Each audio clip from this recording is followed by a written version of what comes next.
తెలంగాణ రాష్ట్రానికి 4 ఎయిర్పోర్ట్లు రావాల్సిందని ఎంపీ గడ్డం వంశీకృష్ణ తెలిపారు.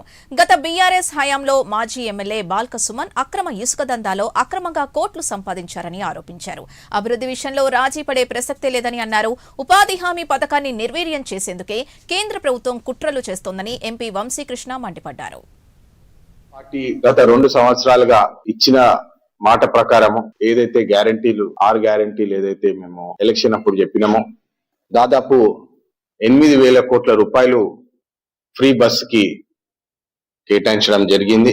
మళ్ళా 500 రూపాయల గ్యాస్ సిలిండర్ కి దాదాపు 700 కోట్లు కేటాయించడం జరిగింది. మళ్ళా ఫ్రీ కరెంట్ 200 యూనిట్ల ఫ్రీ కరెంట్ ఏదైతే ఉన్నదో దాదాపు 3,500 కోట్లు దానికి ఇప్పటి వరకు కేటాయించడం జరిగింది. మళ్ళా మీ అందరికి తెలుసు, ఎన్ని కష్టాలైనా గతంలో కూడా రైతుల కోసము అండదండగా ఉండినది కాంగ్రెస్ పార్టీ. అప్పుడు నేషనల్ లెవెల్లో కూడా రైతుల కోసం మేము న్యాయం చేస్తామని చెప్పి ఏదైతే చేసిందో రుణమాఫీ, రైతు భరోసా, ఇంకా 2 లక్షల వరకు ఏదైతే ఫామ్ లోన్ వేవర్ ఉండేనో దాదాపు 20,000 కోట్ల పైగా దానికి కేటాయించడం జరిగింది.